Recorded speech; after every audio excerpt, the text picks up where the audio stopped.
Bonjour.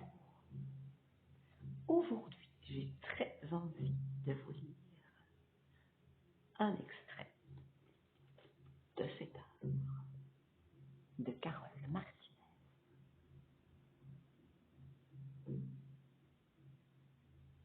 Le cœur cousu.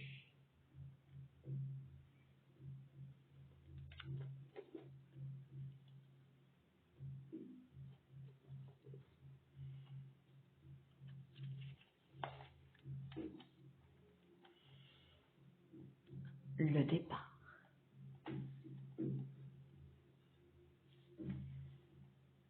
Du temps souffla sur le mur gribouillé, sur les petits meurtris, sur la poussière muette des ruelles. Du temps s'échappa. Une éternité de soleil de rue. Et Frasquita Carrasco sortit à son tour dans la rue, face aux enfants.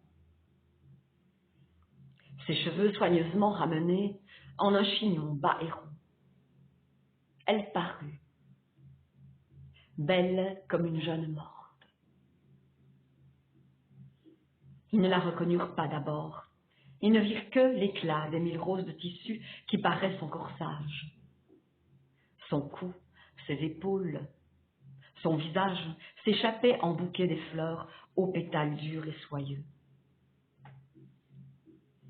Elle resta un long moment muette dans une splendeur de noces, comme sculptée dans un matériau mixte. Marbre, peau et tissu, chair de fleurs et de femmes mêlées. Statufiée face à la rue qui venait mourir devant sa bicoque. Seule face au village qui la guettant, replié derrière ses façades froides, grondait dans ses orbites de pierre, cernées d'ombre et vides de prunelles, de couleurs, d'iris vides de toute fleur. Elle était seule face à ses yeux, nombreux, multipliés, fixés sur sa beauté et incapable de s'éblouir, même à cette heure blanche. Sans un bruit, sans un souffle, l'ombre des fenêtres grouillait de regards invisibles. On suait sans doute dans les trous, on puait, on se mordait la langue dans les maisons crevées.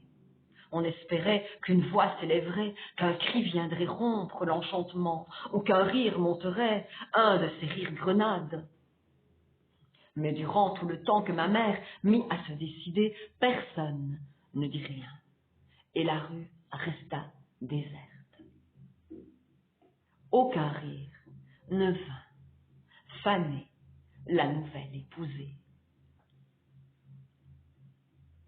Alors, les enfants virent leur mère se retourner vers ces 4 murs, dont elle s'était extraite comme d'un cocon.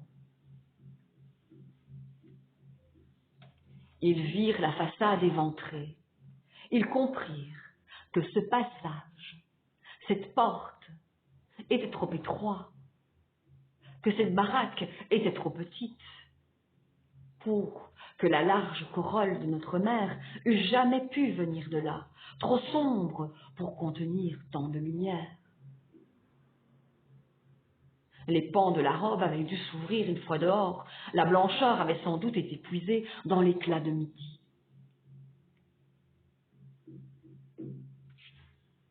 Les enfants surent que jamais plus leur mère ne pourrait regagner sa tanière,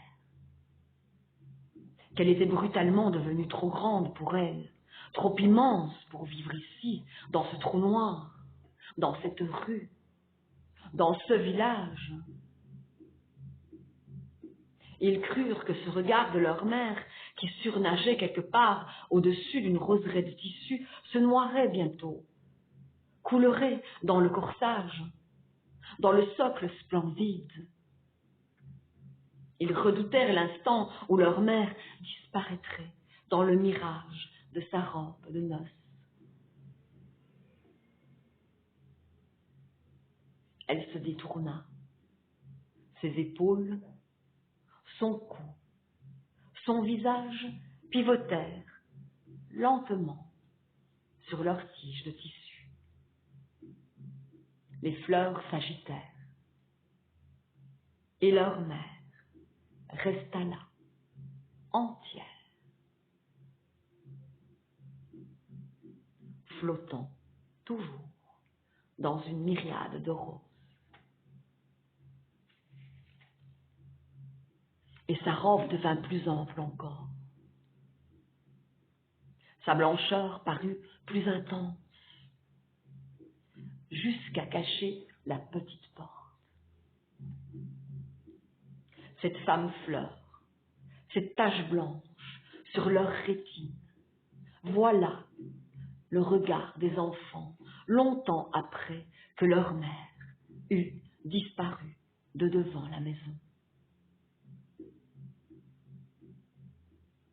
Et il y eut la plaie noire sur la façade. Il y eut ce dessin qui emplit soudain les yeux de ma mère. Cette maison devenue bateau, cette grande voile de crépi blanc, ce trompe-l'œil maladroit et le silence des enfants, cette rue aveugle et ces fenêtres closes.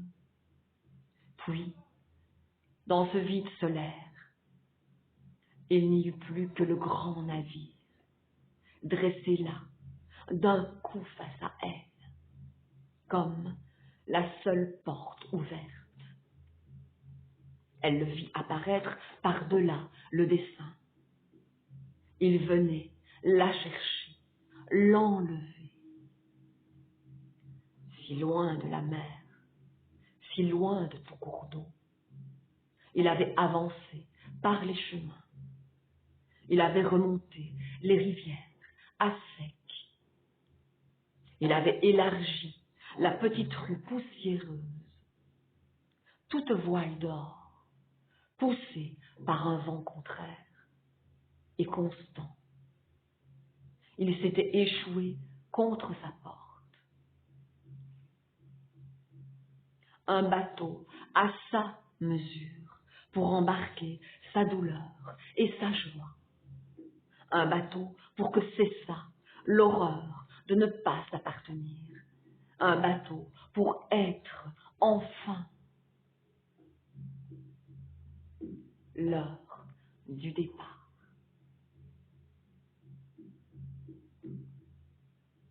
Tout le silence de la mer s'était déversé dans les rues. Tant d'eau à venir, tant de chemins à parcourir. Et cet enfant roux qui l'embarquait dans son rêve. Elle ne put résister à l'envie de croire à cette issue, à ce monde dessiné. Il lui fallait croire à ce navire, prendre son sac à couture et embarquer tous les enfants dans l'arche. Ma mère resta un long moment, les yeux rivés sur le dessin, sur le mur, sur la splendide caravelle, si bien que la voile finit par s'asseyer légèrement, agitée par un frisson des murs. Le vent se leva, gonfla l'immense toile blanche, et ma mère s'arracha à l'image. Elle se tourna vers la charrette à bras, y entassa pêle-mêle les enfants, les couvertures, les chandelles, les 2 pièces de drap qui restaient, les fougasses de la veille, de l'huile, des œufs, du pain, du jambon, des œufs. Elle prit sa chaise aussi, je crois, jeta un dernier regard à l'ombre abandonnée qui dansait sur les murs et nous partit. Un coq chanta dans les collines.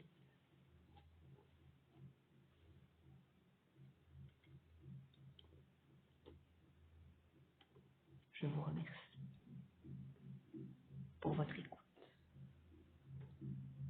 et je vous dis à plus tard. Je vous laisse méditer.